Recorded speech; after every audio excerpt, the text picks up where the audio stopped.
Good evening. Tributes have been paid to a pilot who died after his light aircraft crashed near Fife Airport.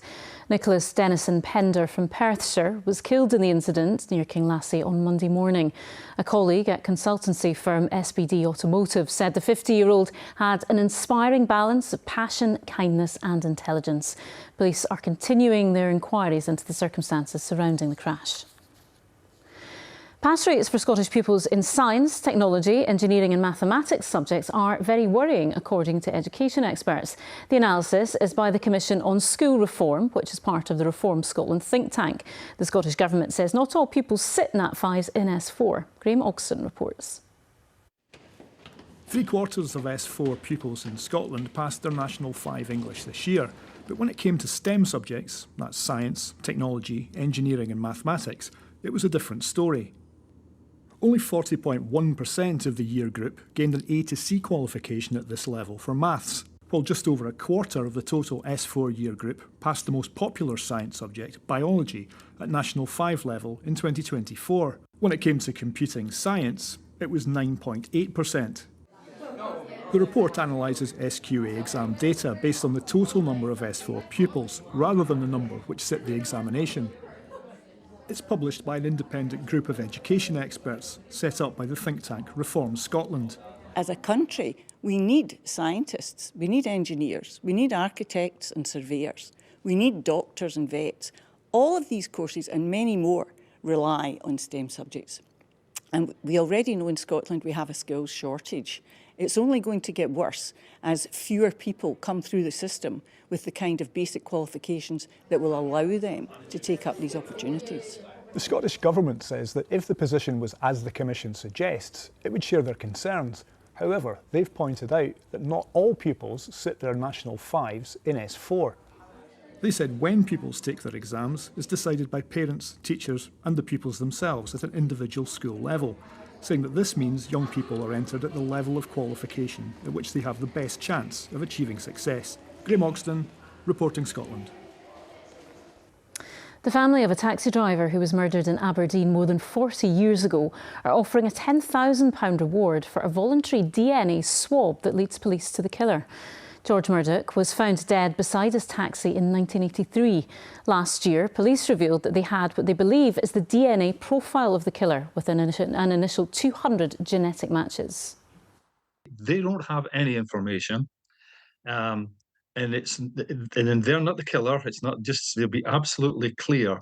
Their DNA does not match the killer's profile, but there's sufficient information within their DNA that means they may be a familial match. So somebody in their family just might be the killer.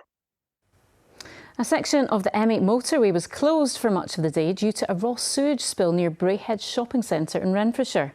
The westbound off-slip at junction 25A was shut from 8:30 this morning after the carriageway was flooded with contaminated water.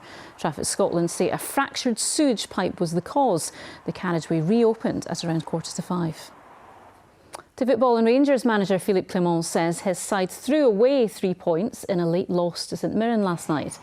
With the game tied 1-1 going into stoppage time, the Paisley side won in dramatic fashion thanks to this 93rd minute goal from Caelan Boyd-Munce. It's their first league win over Rangers since 2011.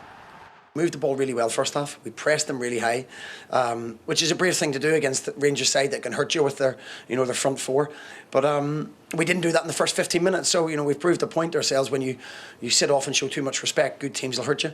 When you go and you have a right go and get in their faces and then move the ball quickly, which we've done, you'll create chances. It was, below the level that we need to play. That's why I made changes in halftime. That's why I was angry at halftime also. And the reaction was good. Then in the second half, the team played how they should play. 90 minutes long, and then you win the 3 points. So we throw away 45 minutes, and because of that, 3 points. Now, for many of us, this time of year is about being home. But how about Christmas 8,000 miles away? Well, that's what the researchers from the British Antarctic Survey do at their Halley base on the Brunt ice shelf.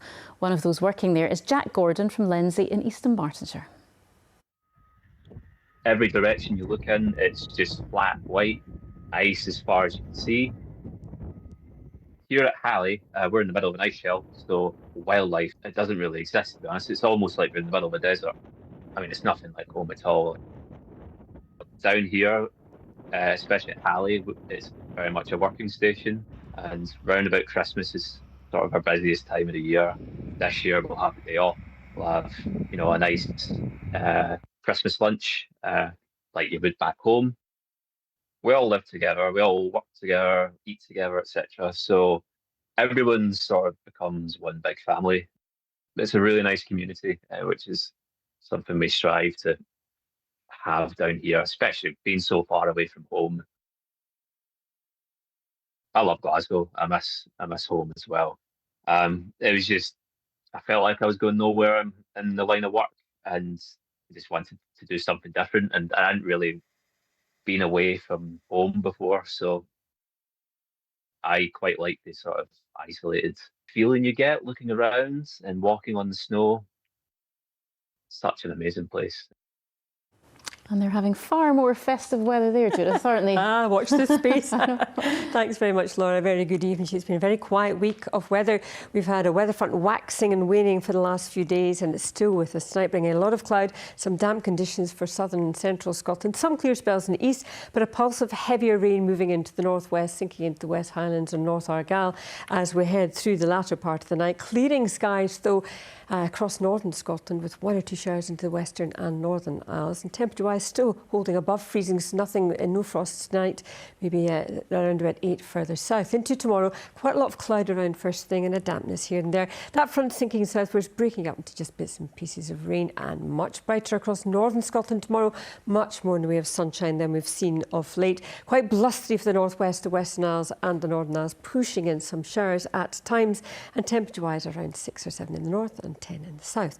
Then into Sunday, we have a spell of quite heavy rain moving into western Scotland. Showers for the north, drier for the south, and wind pick up everywhere as well.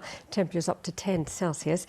So things are set to change as we have a waving weather front bringing some really heavy rain and some snow for northern Scotland on Monday and Tuesday, and low pressure dominating our weather right through into the new year. Here are some of the hazards to look out for Monday and Tuesday. Unsettled, widespread heavy rain with a yellow weather warning countrywide for Monday and Tuesday. A risk of snow in the north, a spell of strong winds. So all in all, the weather is set to turn very unsettled as we head towards the new year. That's your forecast. Bringing in the new year in style. Thanks, Judith.